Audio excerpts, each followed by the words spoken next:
하나님의 말씀 함께 보겠습니다. 하나님의 말씀은 신약성경 디모데후서 4장 4절에서 8절까지 말씀입니다.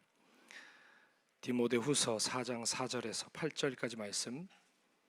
제가 가진 성경은 신약성경 345쪽에 있습니다. 디모데후서 4장 4절에서 8절까지 말씀. 제가 읽고 8절 말씀만 함께 읽겠습니다. 또 그 귀를 진리에서 돌이켜 허탄한 이야기를 따르리라. 그러나 너는 모든 일에 신중하여 고난을 받으며 전도자의 일을 하며 내 직무를 다하라. 전제와 같이 내가 벌써 부어지고 나의 떠날 시각이 가까웠도다. 나는 선한 싸움을 싸우고 나의 달려갈 길을 마치고 믿음을 지켰으니. 함께 읽습니다. 이제 후로는 나를 위하여 의의 면류관이 예비되었으므로 주 곧 의로우신 재판장이 내게 주실 것이며 내게만 아니라 주의 나타나심을 사모하는 모든 자에게도니라. 아멘. 아멘. 할렐루야. 네, 오늘은 특별한 날입니다. 25년간 사랑과 진리교회를 마음을 다해 삶을 다해 섬겨주신 벤자민 목사님, 내일 이제 케냐로 출국하시는데요, 함께 저희가 가시는 길을 축복하고 또 파송하는 시간입니다. 평생 해오신 설교 메시지보다 아름답게 떠나시는 그 발자국이 더 많은 메시지를 우리에게 전해주심을 믿습니다. 오늘 또 그 자리를 빛내주시고 함께 기도해 주시기 위해서 또 저의 아버지 같으시고 멘토이신, 또한 벤자민 목사님에게도 멘토 되시는 박보영 목사님께서 오늘 말씀 전해주시려 우리 사랑과 진리교회에 오셨습니다. 우리 목사님께서 그리운 사람들이라는 제목으로 하나님 말씀 전하실 때 귀한 은혜의 시간 되시기를 축복합니다.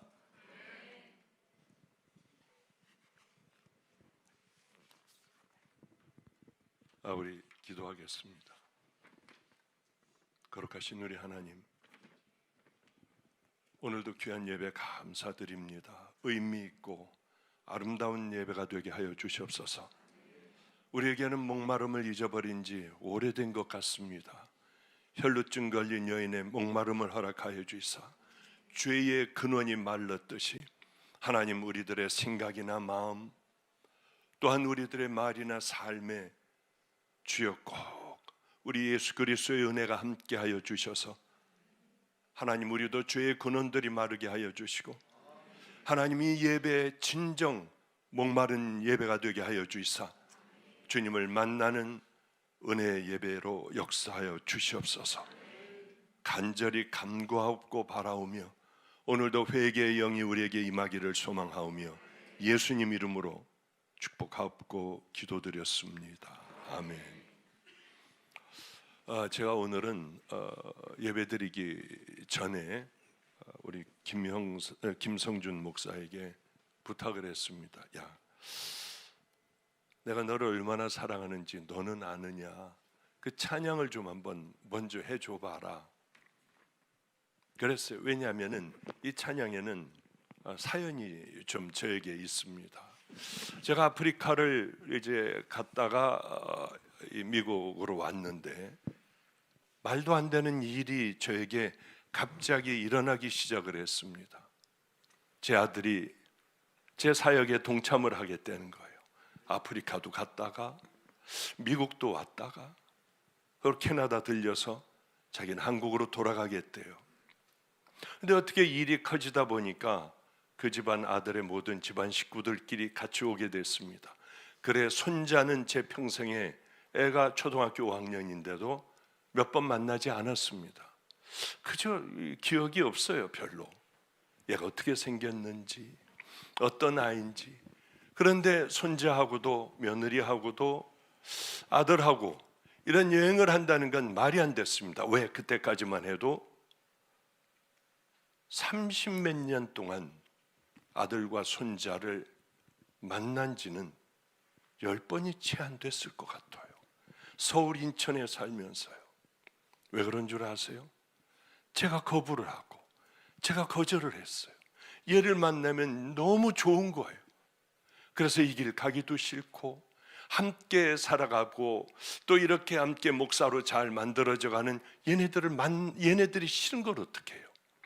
하나님, 이 마음을 바꿔주시지 않으면 난 걔네들을 쳐내겠습니다. 그리고 정말 보고 싶은 아들을, 그 손자를 30여 년 동안 10번도 만나지를 않고 살아가게 된 이 아이는 하나님에 대한 증오심, 아버지에 대한 증오심이 얼마나 컸겠습니까? 제가 보고 싶을 때는 얘를 초등학교 5학년인가 4학년 때 두고 나왔는데, 보고 싶을 때는 안성이라고 하는 곳에서 봉고차를 막 몰고, 그리고는 그 아이 그림자라도 보려고 그 집 앞에 가서 그렇게 있다가 누가 하나가 커튼 사이로 지나가는 것 같으면 하나님 앞에 그렇게 감사했어요. 왜? 보여주신 은혜 감사하고. 그런데 그때마다 이제 울면서 안성으로 향해 가는데 그때마다 기쁜 날이 있을 거야. 아니야, 좋은 날이 있어. 그런데 그 날이 아프리카 가는 그런 날인지는 저는 몰랐어요. 얘네들은 교회도 안 다니는 아이들, 하나님이라고 하면 고개를 돌리는 아이들이 아프리카를 가게 됐고, 거기에서 비로소 아들도 처음으로, 이 아이가 어떤 아이인지 전 지금도 잘 몰라요. 착하고 예의 바른 45세 귀한 아이로 하나님께서 지켜주셨구나, 그것밖에는 모릅니다. 그런데 저를 그렇게 이렇게 분노가 가득 찼지만은 제 설교를 거의 다 들었더라고요. 교회는 안 나가지만은 이 아이에게는 깊은 믿음의 뿌리가 있는 걸 제가 발견을 했어요. 함께 간 어느 그 찬양 인도자에게 제가 이렇게 부탁을 했습니다. 야, 내가 너를 얼마나 사랑하는지 예배 시간에 그걸 불러줄 수 있니? 우린 삼부르라고 하는 사막으로 들어가 예배를 이제 주일날이 아니라 예배를 드리게 됐습니다. 그곳에서 잘 자라나고 있는 현지인들 목회자들과 함께 예배를 드리게 됐는데 그 부탁을 했습니다. 저는 맨 뒷자리에서 손자의 손을 붙잡고 있어 그 예배를 드렸고, 그 아이들은 저쪽에서 예배를 드렸어요. 내가 너를 얼마나 사랑하는지 너는 아느냐. 그게 꼭 제 마음 같았습니다. 그래서 아들아, 내가 노래를 찬양을 한 곡을 부탁했는데 그게 내 마음이고 우리 주님의 마음이다. 근데 첫 소절이 나오자마자 얘가 예배를 드리다 말고 뛰쳐나가더라고요. 그 선교사님이 얼른 따라 나갔는데 이렇게 돌아서서 저쪽 담에서 그렇게 울고 있더래요. 목사님 걱정하지 마세요. 울고 있어요. 얼마나 감사했겠습니까? 정말 하나님 앞에 감사했어요. 그리고 보니까 며느리도 그저 수건으로 얼굴을 가리고 그렇게 흐느껴 울고 있었어요. 참 하나님 앞에 얼마나 행복했고, 그때 문득 이런 생각이 들었습니다. 맞아, 주님은 오랜 세월이 흘렀어도 어쩌면 기억을 하시고 주님께서 이렇게 말씀하시는 것 같았어요. 봐, 내가 내 약속을 이루었잖아. 얼마나 정말 행복했는지요. 그리고 손자의 손을 꼭 붙잡고 간절히 기도했어요. 뭐 그런 생각이 나서 어저께 이제 한국으로 돌아갔습니다. 참 많은 대화도 하고 이런저런 이야기도 하고요. 저는 참 행복했어요. 아침을 그곳에서 손자와 먹는데 초등학교 5학년짜리 손자에게 제가 물어봤습니다. 할아버지가 그동안 너무 미안해서요. 내가 너에게 뭘 해주면 너는 가장 행복하겠니? 우리는 아침을 먹으며 그 아이 귀에다 대고 제가 잠깐 조용하게 얘기를 해줬더니 이 아이가 지금이 가장 행복해요. 충분하게 행복해요. 어쩌면 초등학교 5학년짜리가 그런 얘기를 하는지요. 그리고 저는 그곳만 가기만 하면 늘 아파요. 두려워요. 때로는 가기가 싫기도 하고. 이번에도 열이 펄펄 나고 가서 미국으로 오는 그날에 가서 피를 뽑고 이 박테리아 검사, 말라리아, 타이포이드 피버 이런 검사를 가서 했습니다. 정말 죽을 것 같이 힘들더군요. 손자야, 일로 와봐. 내 손을 붙잡고 너 기도해 줄 수 있니? 네가 어렸을 때, 아주 갓난아이였을 때 열이 펄펄 끓어 엄마가 어떻게 할 줄 몰라 너를 붙들고 인천 마가의 다락방 그 산으로 뛰어왔어.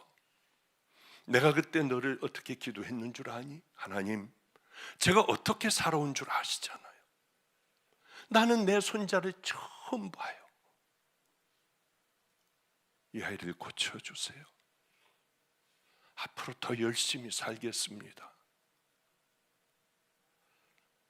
그리고 네 엄마가 집에 가자마자 내 휴대폰에는 카톡으로 가득 찼어. 얘가 열이 떨어졌어요. 얘가 놀기 시작을 해요. 얘가 먹기 시작을 해요. 그럴 때가 있었는데 이제 반대로 할아버지가 이렇게 열이 펄펄 난다. 비행기를 탈 수 있을지 몰라. 날 위해서 기도해 주겠니? 이 아이가 이렇게 기도하는 거예요. 하나님, 우리 할아버지는 얼마나 선하게 살아오셨는지 몰라요. 남을 위해서 살아오셨어요. 다른 사람을 위하여 희생했어요. 희생한 우리 할아버지를 고쳐주세요.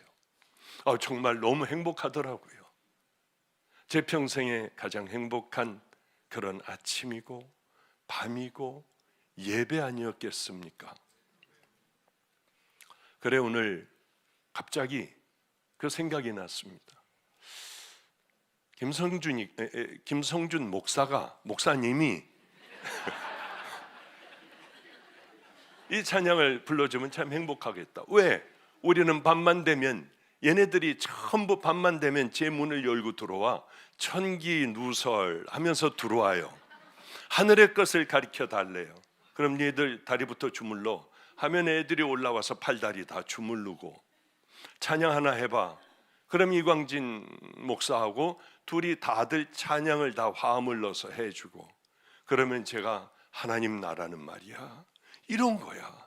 아무것도 아니야. 세상은 다 확 버려버리고 주님만을 위하여 살아갈 때 하나님께서 너희들을 세워주실 거야. 너희들은 40이 되면 쓰기 시작을 하시고 이제 너희들이 다음 세대에 다 주역이 될 텐데 준비하고 하나님 말씀대로 순종하고 우리는 억울하고 모욕을 당하고 집 발표도 그 길을 향해 걸어가는 거야.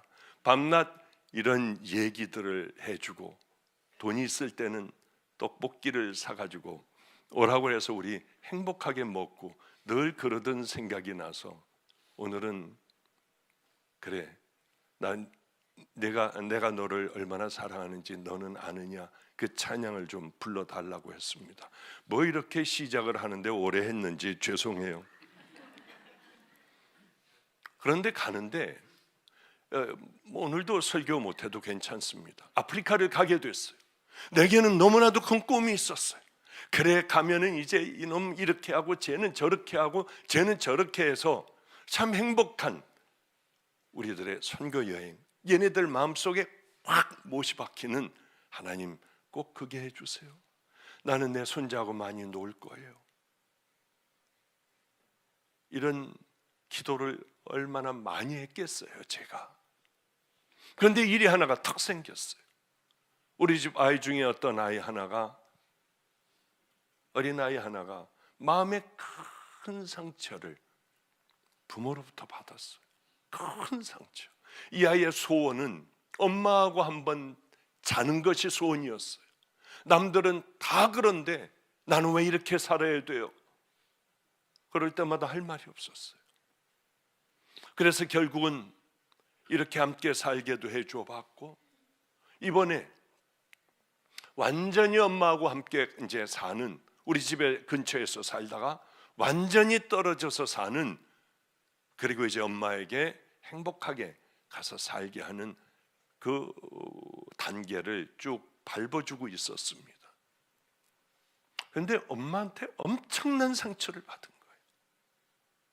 엄마는 나가버렸고 이 아이는 그 집에 썰렁하게 혼자 있다가 하여튼 저희 집으로 다시 돌아오게 됐어요. 얼굴도 머리도 노랗게 물들이고 귀걸이도 달고 길거리에서 처음 그런 아이들을 만나면 우리 집에 가자. 내가 너하고 함께 살아줄게. 그때 데려오는 아이들로 다시 돌아가 아이는 아주 흉하기가 무섭기가 짝이 없는 증오에 가득 찬 눈이 되어 제 앞에 나타났어요. 얼마나 힘들었는지요. 그래서 내 손자와의 삶을 포기하고 너 나하고 함께 아프리카 갈래? 내가 너하고 함께 잘 거야. 내 손자보다 내가 너 옆에 두고 내가 너를 사랑해 줄 테니까 나와 같이 아프리카 갈래? 싫대요. 다 귀찮대요. 아니야, 가면은 행복할 거야. 그리고 제가 여기 염색하는 염색약을 주고 네가 한번 가고 싶으면 머리를 검은색으로 다시 한번 물들여 봐라. 물을 들이고 저와 함께 아프리카로 가게 됐어요. 아들은 뛰어나가고 며느리는 그렇게 수건으로 얼굴을 가리고 그렇게 울고 있고, 얘를 보니까 제게 관심은 이 아이에게 있었어요. 앞이 다 젖었더라고요. 빨리빨리 저거 좀 찍어봐. 그래서 동영상을 다 찍어왔는데 앞이 다 젖도록 뭐가 그렇게 슬픈지 하면서 울고 있는 그 모습이 제게는 진짜 가장 행복했어요. 그 무엇보다도 아들과 함께 며느리와 함께 이렇게 같이 이렇게 여행을 하고 같이 선교를 하며 아들하고 손자가 물통으로 물을 갖고 와서 그렇게 집집마다 물을 부어주고 그것도 기뻤지만 이 아이의 얼굴이 환해지고 저는 다시 선교사가 반드시 될 거예요. 이제는 흔들리지 않고 이 길 걸어갈 거예요. 그러는 그 모습이 얼마나 행복했는지요. 만약에 이 아이를 데려오지 않았다면 어떻게 됐을까? 그 아이는 지금도 슬픔에 빠져 있을 것 같고, 그래서 하여튼 이번에 그 여행들은 하나님께서 제게 주신 가장 큰 선물의 여행이었던 것 같습니다. 자, 이제 얼른 이제 본문을 좀 들어가 보도록 하겠습니다. 본문 또 못 들어갈 수도 있어요. 왜냐하면 진정한 믿음이라는 게 뭘까? 이건 꼭 한번 짚고 넘어가고 싶어요. 저는 그런 생각을 참 많이 했습니다. 하나님 앞에 딱 기도하든지 또 아니면 무슨 MBTI인가 뭔가 그런 거 체크하듯이 쭉 체크를 하면은 내 믿음의 점수가 100점 만점에 몇 점일까? 그리고 하나님께서는 몇 점까지는 천국을 보내시고 몇 점 이하는 지옥을 보내실까? 이런 게 있으면 얼마나 좋을까? 내가 한번 만들어 볼까? 성경을 보며? 그러면 얼마나 좋겠어? 모자라네. 야, 이 부분을 더 해야겠다. 내가 회개를 덜 했네. 회개를 해야 되는 건데 내가 이런 죄들을 회개를 안 한 모양이야. 얼른 주님 앞에 회개하고 그럼 참 행복할 것 같아요. 그러나 하나님 나라에는 그런 게 없죠. 그 마음을 갖고 회개하고 조금만 살려고 하는 그 마음만 가지면은 주님은 무조건 내가 너를 얼마나 사랑하는지 너는 아느냐? 내가 너를 위해서 어떤 일을 했는지 너는 아느냐? 그러는 하나님께서 2점 모자란다고 하여 지옥으로 보내시고, 그래 너는 겨우 0.1점 차이로는 천국 왔어. 그런 하나님은 아니신 것 같아. 그래도 몇 점인가를 알아보고 싶더라고요. 그러나 믿음은 눈에 보이지 않아요. 예를 들어 바람도 눈에 보이질 않아요. 미움도 사랑도 아름다운 향기도 다 눈에 보이지 않아요. 그러나 이 향기는 무엇이라는 것쯤은 우리가 알게 됩니다. 누구나 다 알게 돼요. 믿음도 동일한 것 같습니다. 보이지는 않지만은 그러나 그 사람의 삶을 보면은 우리가 믿음이 몇 점인가를 알 수 있을 것 같아요. 너희가 믿음이 있는지 너희 믿음을 한번 테스트해 봐라. 그리고 테스트뿐만이 아니라 확증을 해라. 시험하고 확증을 한번 해봐라. 사도 바울은 이렇게 사람들에게 이야기를 했습니다. 너 정말 믿음이 있나? 네, 형제들아. 너희가 믿음이 있다고 하면서도 행함이 없다고 하면 그 행함이 그것이 정말 너희들을 구원할 수 있는 그런 믿음이겠느냐? 행함이 없는 믿음이 너희들을 구원하겠느냐? 그렇습니다. 여러분들은 어쩌면 행함을 우습게 여길 수도 있어요. 어쩌면 십자가 회개만 이게 나를 구원의 길로 인도해 준다고 이야기할 수 있습니다. 물론 맞아요. 믿음으로 구원받는 거예요. 그건 당연한 겁니다. 행위로 구원받습니까? 아니에요. 믿음으로 구원받아요. 믿음으로 구원받는다는 게 무슨 얘기인가요? 회개했냐 안 했냐? 철저하게 했냐 안 했냐? 그리고 너 거듭났냐? 이거 아닙니까? 거듭나지도 않았어요. 난 회개도 잘 안 해요. 100% 가짜 믿음입니다. 삶도 없어요.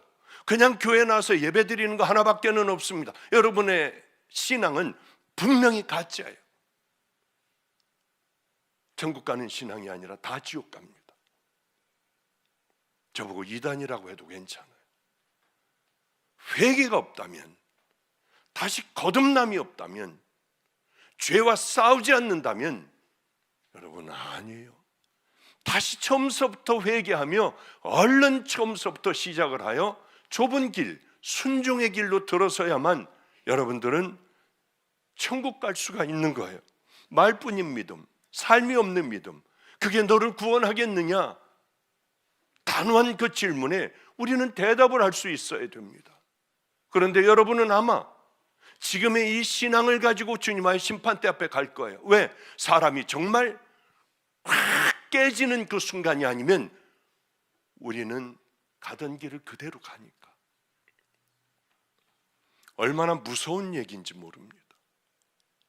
우리는 가던 길을 그렇게 걸어갈 수밖에 없어요. 본성이 깨지고 이성이 깨져버리고 이제 피나는 싸움들, 이 싸움이 시작되지 않으면은 우리는 어쩌면 가짜 믿음, 회색 옷을 입고 크리스찬도 아니고 세상 사람도 아닌, 용기가 없어 세상도 나갈 수 없는 이런 신앙의 회색지대에서 그렇게 살아갈 거예요. 그리고는 수많은 설교들을 듣습니다. 기가 막힌 설교를 듣는다고 여러분이 거듭납니까? 그런 설교를 통하여 나를 돌아볼 수 있어야 해요. 나 어디로 가고 있나? 주님은 내게 뭐라 하실까? 이 길이 정말 맞나? 이게 얼마나 우리에게 중요한지 몰라요. 그런데 많은 사람들은 세상의 것들을 붙들고 살아요. 바쁘니까 어쩔 수 없다고 해요. 회개해야 돼요.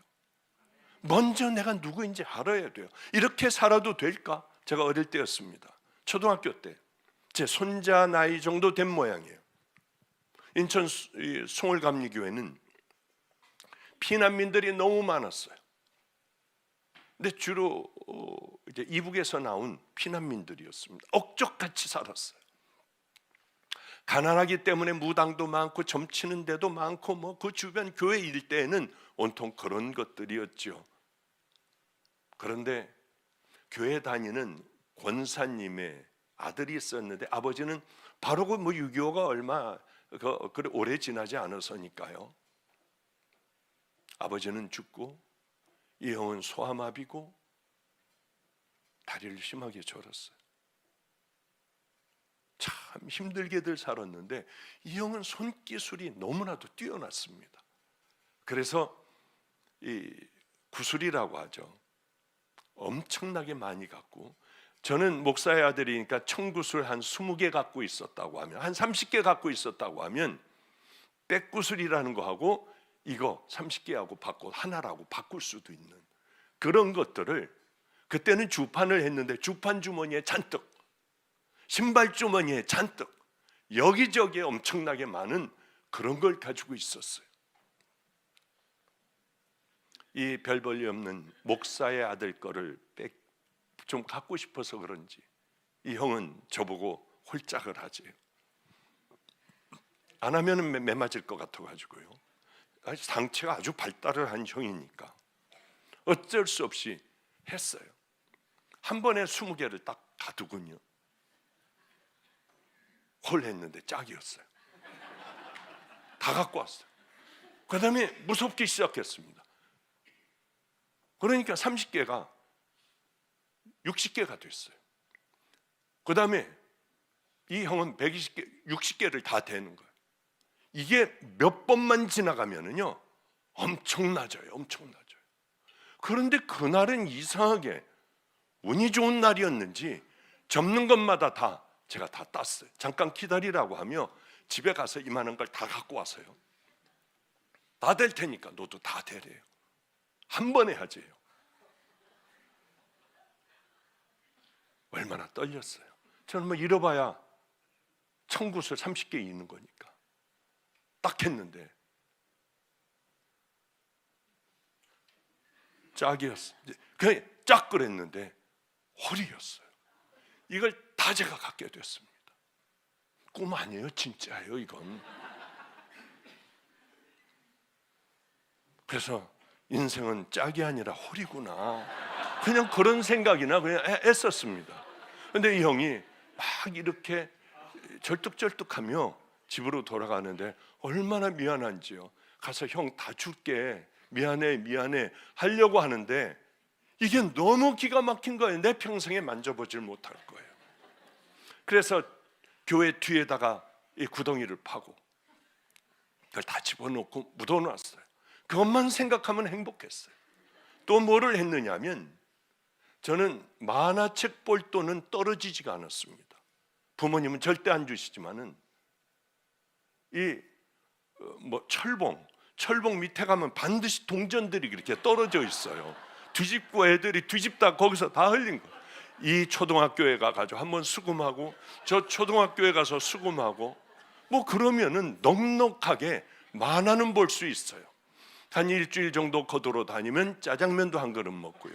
그것도 안 먹고 다 이 땅바닥에다 파묻어 놨습니다. 근데 재미가 없어요. 이걸 누가 보여줘야지. 이걸 누구에게 보여줘야지. 와 그러잖아요. 그래서 한 번은 제일 친한 송성일이한테 너 얘기하지 마. 절대 아무한테도 얘기하지 마. 보여줬어요. 와, 네가 인천에서 제일 부자야. 와, 제일 부자야. 얼마나 행복했는지요. 그 다음날 학교 갔다 와서 파봤더니 다 없어졌더라고요.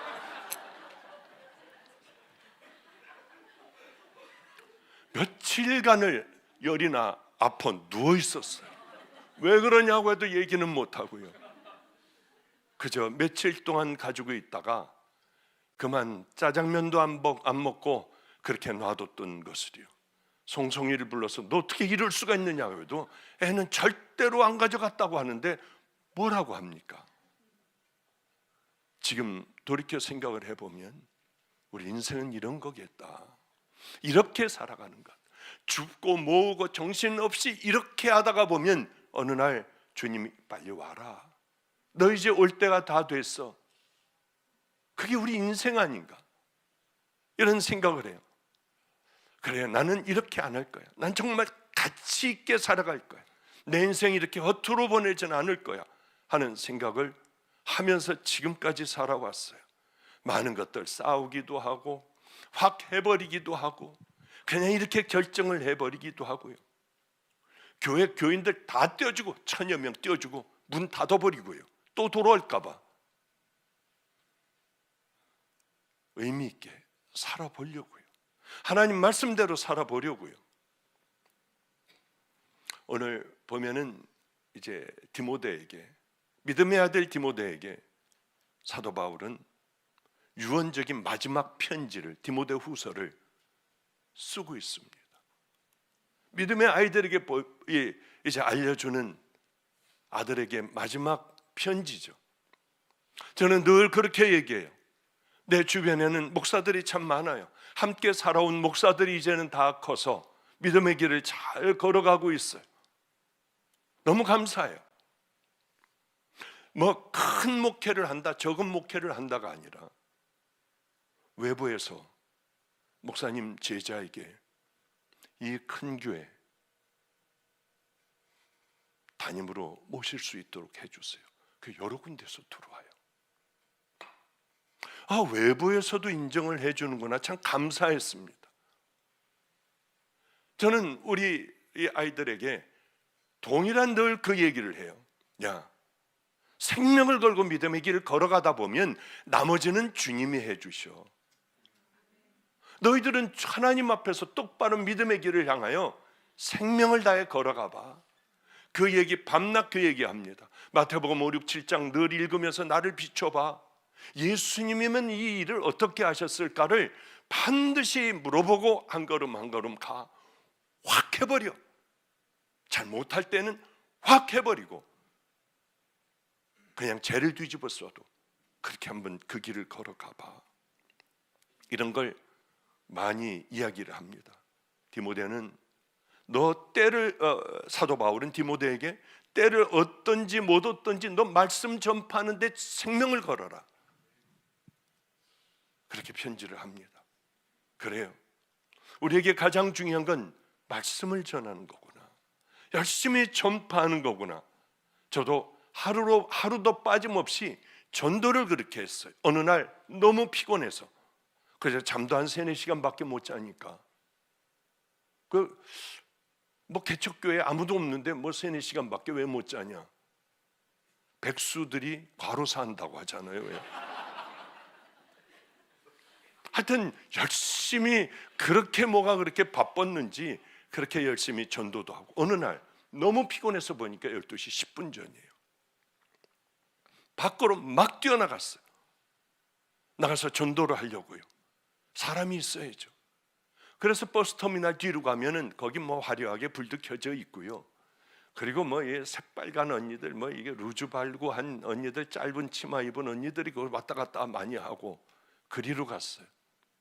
분식집 하나가 있어서 봤더니 여자들이 꽤 있더군요. 그리로 들어가 복음을 전했어요. 어쩌면 그렇게 잘 듣는지요.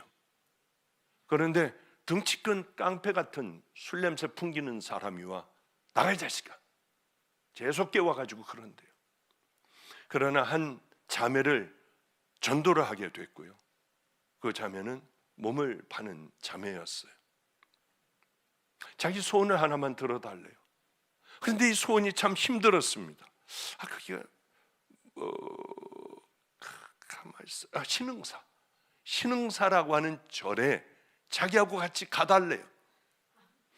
이 자매를 전도만 한다면 저는 하나님 앞에 버려줘도 괜찮다고 생각을 했어요. 그러니까 그때로 돌아가고 싶은 거예요. 그때 마음으로 돌아가고 싶어요. 그런데 이제는 돌아갈 수가 없잖아요. 저는 짧게 옷 입고 요란한 화장을 한 그 자매하고 절을 올라갔어요. 올라가면서 제가 만난 하나님을 얘기하기 시작을 했고, 내가 지금 이렇게 어려운 걸음, 제 팔을 쫙 달라붙고요, 껌을 씹으며 이렇게 쫙 달라붙어 누가 보면 저는 끝장날 수도 있어요. 괜찮아요.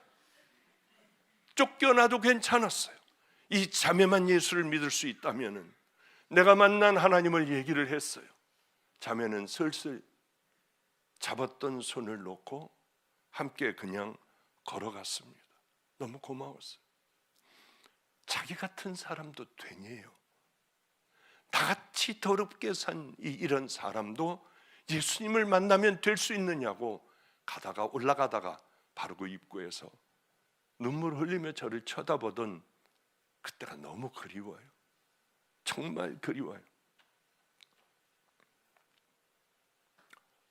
이제 벤자민 오 목사는 떠납니다. 그래 아프리카로 가요. 이 일은 벌써 오래전서부터 계획된 거였어요. 갑자기 충동적으로 한 것은 절대로 아니에요. 몇 년 전서부터 그런 얘기를 저에게 많이 했어요.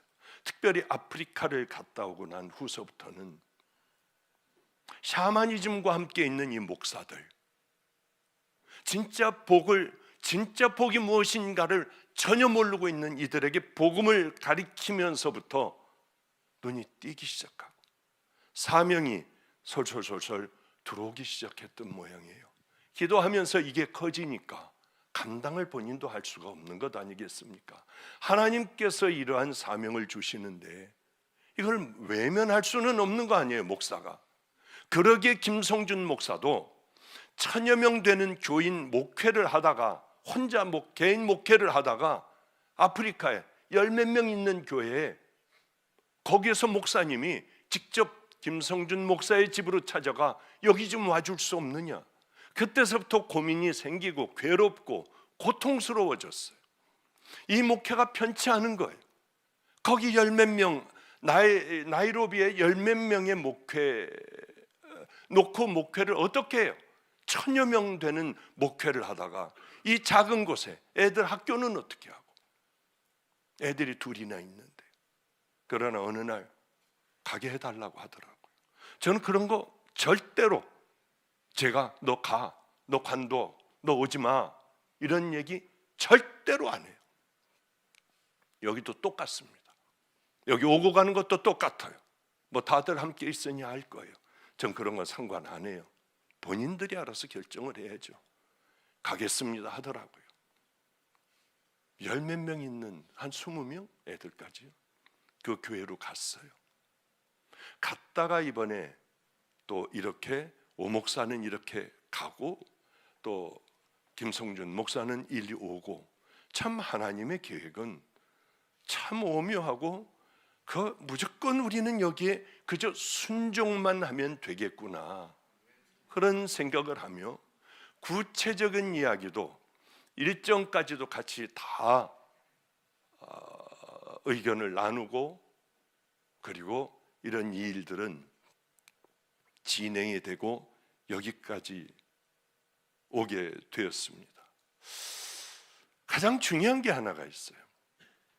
기쁨으로 보내드리고 뒤에서 최선을 다하여 이제 도와드리고 또 오목사는 이 교회가 안정되고 잘 될 수 있도록 뒤에서 가서 기도하고 열심히 기도하며 이 교회가 참 하나님께서 약속하신 그 약속을 받아 누릴 수 있는 그 교회가 되도록 최선들을 서로 다하면은 이것은 뭐 이렇게 끝나는 것이 아니고 다음 하나님이 계획하신 바로 강력한 영향력을 미칠 수 있는 그 교회로 성장하지 않을까 하는 생각을 합니다. 돕고 또 오목사는 이 교회를 위하여 생명을 다해 기도하고 하나님께서 주신 사명 생명을 다해 마지막 숨을 몰아쉬는 그날까지 최선을 다해 사도 바울과 같이 그렇게 그 사역에 매진하고 이 교회는 돕고 또 이제는 김성준 목사의 체제가 되어 교인 전체가 다 하나가 되어 믿음의 길을 향하여 달려간다면 가장 행복하고 아름다운 교회가 될 줄로 믿습니다. 사도 바울은 그 믿음의 여정 가운데 좋기만 한 줄 아십니까? 벤자민 목사도 아프리카 가는데 룰루랄라 좋기만 하겠습니까? 다 좋은 것들을 버리고 가는데요. 유대인으로부터 40에 하나 감한 매를 5번이나 맞고 태장을 3번이나 맞고 돌로 1번 치기도 하고 또 동족의 위험, 강의 위험, 배가 파선을 3번이나 하고 얼마나 많은 힘든 일이 있었겠습니까? 그리고 그의 마지막은 뭐였죠? 이렇게 얘기하고 있어요. 관제와 같이 벌써 내가 부음이 되고 나의 떠날 기약이 가까웠도다. 제사장은 하루에 2번씩 제사를 지냅니다. 어린 순양을 잡고 맨 마지막에 그 위에 포도주를 부어요. 사도 바울은 이렇게 얘기를 합니다. 만일 너희 믿음의 제물과 봉사 위에 내가 나를 관제로 드릴지라도 나는 기뻐하고 너희 무리와 함께 기뻐하리라. 너희 믿음 위에, 너희가 살아온 봉사 위에, 헌신 위에 나를 짜 너희 재물 위에 나를 부은다 해도 나는 기뻐하겠다. 서로들 이 마음들이 돼야 돼요. 이것을 위하여 종들이 최고의 종들이 되기 위하여 여러분들은 기도해주고 뒤에서 생명을 다해 같이 끌고 달리고 하는 그 믿음의 길을 향해 걸어갈 때 이 교회는 아름답고 벤자민 오 목사의 사역은 찬란하게 저는 빛날 줄로 믿습니다. 많은 사람들은 그저 눈앞에 있는 이익만 가지고, 눈앞에 있는 섭섭한 것만 가지고 얘기를 할 때가 얼마나 많은지 몰라요. 우리는 멀리 봐야 돼요. 멀리요. 그동안 우리들의 삶도 마찬가지입니다. 그저 줍고 모으고 그저 살아가는 데만 급급했잖아요. 이제는 머리를 들고 하늘나라를 바라봐야 해요. 내가 이제 우리가 어떻게 살아가야 하고 어떻게 맞춰야 하는가. 방주교회 한 번은 신문기자가 찾아왔습니다. 노숙자들 밥을 줬거든요. 왜 그러냐면은 어떤 사람이 5천만 원, 이만한 자루 벽에다가 5천만 원을 집어넣고 그걸 들고 다니는 거예요, 노숙자가. 그런데 이거를 놓고 잊어버렸습니다. 그래서 경찰에 신고해봐야 누가 믿겠습니까? 그런데 말도 안 되게 어떤 사람이 이걸 발견하여 신고를 했어요.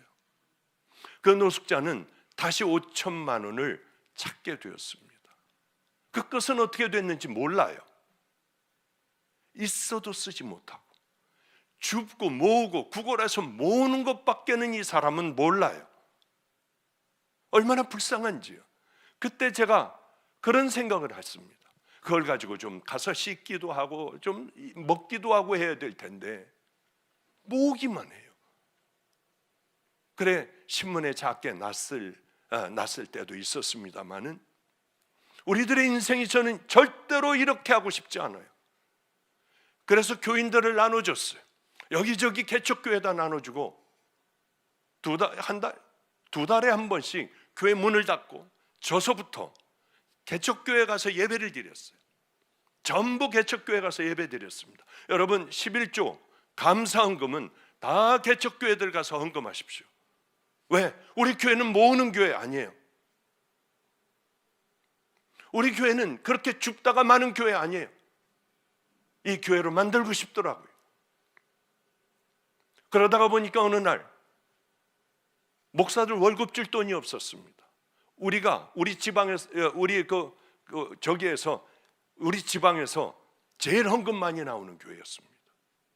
없더라고요. 근데 다음 주일에는 성도님들 우리 교회만을 위해서 헌금해 주십시오. 우리가 교역자 사례비가 없습니다. 그러니까 조금만 과장하면 1년치 헌금이 한 번에 나오더라고요. 와, 성도들은 이런 마음을 가지고 있구나. 그런 생각을 했어요. 모으기만 하다가 잃어버리는 삶, 저는 절대 살기 싫어요. 이거 다 하려고 하면 안 되겠군요. 다음 주에 한번 불러주면 또 오든지. 제 나름대로는 이렇게 생각을 했어요. 여기 이제 올라오면서 김성준 목사에게 이런 얘기를 했습니다. 나 여기 5년 동안은 안 와. 네가 잘 자리 잡을 동안은 나 뒤에서 너 이렇게 해봐. 왜 찬양을 그렇게 해? 그런 거 하기 싫어. 저는 5년 동안 내가 80 가까이 되면은 올게. 지금 72살이니까 그런 얘기를 내가 김성준 목사에게 했습니다. 네, 그래요. 여기도 이제 잘 스스로 세워져 가야죠. 이제 모든 걸 다 배우고 경험하고 했으니 갈 수 있지 않겠습니까? 그런데 지금 제가 얘기하는 이 얘기도 김성준 목사가 알고 있어요. 그런 기준으로 목회를 하면 분명히 하나님께서 함께 해주신다고 생각했습니다. 어떤 경우에는 한 주일에 100명이 등록을 하는 거예요. 100명이요. 여기 엄청난 모양이네. 놀라지도 않아. 어떻게 해요? 100명이요. 꽉 들어 차가지고 문을 잠궈버렸어요. 성가대고 뭐고 다 없애버리고요. 왜 그런 줄 아세요? 하나님은 보세요. 더 기쁜 날이 있을 거야. 하나님은 다 이루어 주시는 분이라고 저는 틀림없이 생각을 해요. 왜? 하다가 말아버리니까 우리는 그 하나님을 만나지 못해요. 어느 날은 와가지고 장로들 그 아들 결혼식인데 장로들, 다른 교회 장로들이 다 와서 목사님 논았습니다. 논았어요. 논았다는 게 뭔 말입니까? 여기 엄청나게 부자인데 목사님들에게 얼마나 잘해를 주는지 뭐 차도 뽑아주고 뭐하고 하는 부자가 여기 옵니다. 여기 등록을 했습니다. 그래요? 전 누군지 모르니까요. 목사님은 이제 편안하게 됐어요. 마음껏 목회하실 수 있을 겁니다. 그분 성함이 뭡니까? 뭐라고 해요. 그분을 불렀어요. 그 주일날. 정말 등록을 했대요. 보니까 너무 잘 차려입었어요. 그래서 그랬어요. 우리 교회는 당신을 잘못 받았다. 그러니까 우리 개척교회 가서 2년간 있다가 그 2년간 있다가 와야지만이 우린 정식 멤버가 된다. 그거 거짓말이었어요. 정말이죠? 꼭 2년간 가서 하는데 교회가 생기는 거예요. 개척교회가 살아나는 거예요. 왔더라고요. 내가 미안한데 당신은 특별 케이스다. 너무 잘해서 우리가 저 개척교회로 파송을 한다. 또 2년만 갔다가 오면 분명히 그렇게 해주겠다. 2년을 하고 또 왔어요. 4년. 이번엔 진짜 마지막이다. 2년만 더 개척교회 가라. 목사님, 왜 그러세요? 한 번만 더 가라. 왜? 당신이 가는 곳마다 교회가 세워지지 않냐. 그리고 이분이 왔을 때 저는 은퇴를 했어요. 이게 참 우스운 얘기 같잖아요. 그런데 더 놀라운 건 이분은 제가 있는 마가의 다락방으로 오지 않고 개척교회로 가서 또 개척교회를 섬기더라고요. 제가 왜 그렇겠습니까? 너무 귀한 분이기 때문에, 그렇게 목사님들에게 목숨을 걸고 잘해주는 분이기 때문에 가장 축복을 받는 믿음의 성도가 되어야 되지 않겠습니까? 우리는 언젠가는 주님 앞에 서야 돼요. 바보 같은 모습으로 저는 서기 싫어요. 가장 아름다운 모습으로 서기를 원해요. 그래서 저는 어느 날 강대상에 서는데 너 오늘 마지막이야. 아니 7년이나 남았는데 은퇴가. 정상 은퇴는 2년이나 더 남았는데 아니야, 오늘 모른 척하고 그냥 가. 내게 그 마음을 주셨어요. 저는 그날로 목사님 오늘 예배는 왜 그렇게 은퇴 설교같이 그렇게 하셨어요? 아무도 몰랐어요. 주님과 저만 알았습니다. 그리고 안 갔어요. 잘 되더라고요. 오라고 난리 법석을 피는데 안 갔어요.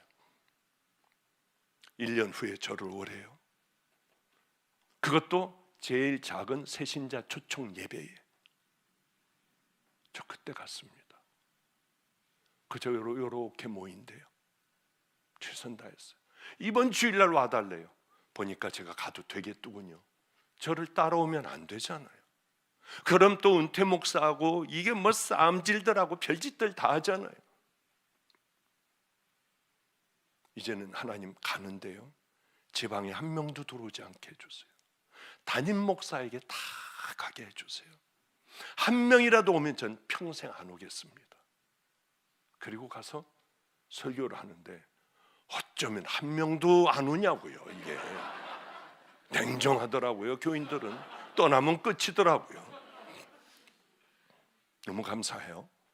이제는 그저 1년에 한 번, 2번 정도는 가서 설교할 수가 있었어요. 저를 따르는 사람들이 있었다면 저는 안 갔어요. 우리 주님은 제 그것을 보시고 가는 곳마다 하는 것마다 내가 너를 사랑해. 그래, 그렇게 가. 틀리고 잘못되고 넘어진 건 너무 많아요. 난 그런 마음을 가졌어요. 모세가 여호수아에게 바톤을 넘겨준 것처럼, 다윗이 솔로몬에게 왕위를 딱 넘겨준 것처럼, 엘리야가 엘리사에게 그 바톤을 넘겨주고 능력을 넘겨준 것처럼, 오늘 사도 바울은 디모데에게 바톤을 넘겨줍니다. 가장 아름다운 그 교회가 됐으면 좋겠어요. 늘 박수치고 칭찬해주는 그 아름다운 교회가 됐으면 좋겠어요. 저도 쉬지 않고 기도할 테니 여러분들도 이 두 목사를 위하여 가장 아름다운 그런 사역을 이룰 수 있도록 여러분들도 기도해 주시고 끝까지 믿음으로 세워지는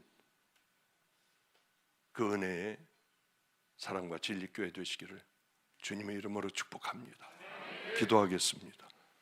거룩하신 우리 주님, 어리석은 우리들의 눈에 끼인 거풀을 떨어뜨려 주시고 벗겨 주시옵소서. 가장 귀한 것이 무엇인가? 그 길을 향해서만 달려가는 아버지 우리들 꼭 되기를 소망합니다. 반드시 주님 앞에 서야 하는 그날이 있음을 깨닫게 하여 주시고 하나님, 모으고 줍고 눈앞에 보이는 것만 바라보지 않게 하여 주시며 저 멀리 기다리고 계신 우리 주님을 바라보며 우리들이 이 땅에 크고 아름다운 믿음의 발걸음들을 띄는 주의 종들, 성도들 되게 하여 주시옵소서. 예수님 이름으로 축복하옵고 기도드렸습니다. 아멘.